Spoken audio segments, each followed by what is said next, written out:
करके थे। तो क्या हुआ कि जब बूढ़ा इंसान अपने पुत्र के पास शहर में रहने के लिए गया तो एज यूजल सभी जगह होता है, इंसान आया, रेस्ट किया, आराम किया, फिर जब खाने का समय आया, शाम को खाने की टेबल, डाइनिंग टेबल पर सब लोग बैठे, वो लड़का, बहू, बेटा सभी लोग बैठे आके, और उनके जो पिताजी थे उनको भी बैठा लग गया। तो क्योंकि वो बूढ़े हो चुके थे तो उनके हाथ थोड़े से कांप रहे थे, लेकिन जब वो हाथ कांप रहे थे तो जब खाना खा रहे थे तो उनको थोड़ा दिक्कत हो रही थी। तो उनकी दिक्कत के साथ जितने लोग और भी बैठे टेबल पर खाना खा रहे थे वो भी परेशान हो रहे थे, भाई इसे कोई सामने नहीं खा पा रहा है या देर लगा रहा है, कुछ भी है, तो परेशानी उठा रहे थे। तो फिर जब बाद में पानी का गिलास उठाने का नंबर आया तो उन्होंने क्या, जब हाथ से पानी का गिलास उठाया, उन्हें वृद्ध उनके जो पिता थे तो उनके हाथ से वो कांच का गिलास टूट गया। डाइनिंग टेबल पर अधिकतर कांच के बर्तन होते हैं, गिलास टूट गया। उनका गिलास टूटना था कि उनके जो बेटा बहू था वो बहुत ज्यादा जो है गुस्सा हो गए और चिल्लाने लगे कि मतलब ये साथ में खाना नहीं खा पाएंगे, इनको जो है अलग टेबल डालो, अलग मेज पर इनको खाना दिया जाए। तो घर के ही किसी कोने में उनके लिए लकड़ी की छोटी मेज डाल दी कि वो यहाँ बैठकर खाना खा लेंगे। और जब वो खाना उनको दिया गया और खाना देने का जो उनका बर्तन था वो बर्तन उनका लकड़ी का कर दिया गया था। लकड़ी का बर्तन क्यों कर दिया गया था? तो गिरेगा वो टूटेगा नहीं, इसलिए उन्हें लकड़ी के बर्तन में खाना दिया गया।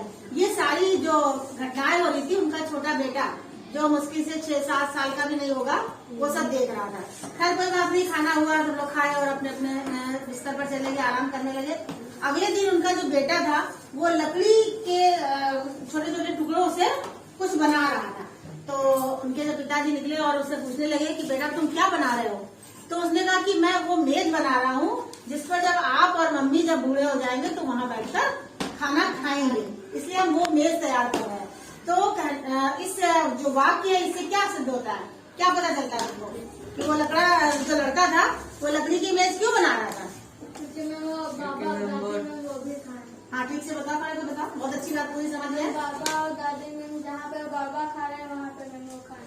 हाँ, उसने वो इसलिए बना रहा था कि आज जब हमारे बाबा यानी उनके बेटे यानी उसके पापा जब आज अपने पिता को वो कोने की मेज दे रहे हैं, लकड़ी की मेज दे रहे हैं, लकड़ी के बर्तन दे रहे हैं ताकि वो टूटे ना, तो आगे चलकर मैं भी वही काम करूंगा और अपने पिता को वहाँ पर बैठा लूंगा, या वहाँ पर या कोई दूसरा घर नहीं है तो उस पर बैठा लूंगा। कहने का मतलब यह होता है कि हमारे सामने एक जो बच्चा होता है वो सब कुछ देखता है, सुनता है और समझता है। इसीलिए कहा जाता है ना कि बच्चों के सामने वो बातें करो जो अच्छी हो ताकि वो अपने जीवन में अच्छी बातों को ग्रहण कर सके। ऐसा ना हो कि हमारे किए हुए जो काम है वो उसके ऊपर बुरा प्रभाव डाले और वो भी आगे वैसा ही करे। तो हमें हमेशा इस बात का ध्यान रखना होगा और ये स्टोरी जाके सब लोग अपने घर में जरूर सुनाइए। समझ गया? अपने छोटे भाई बहनों को भी सुनाओगे ना?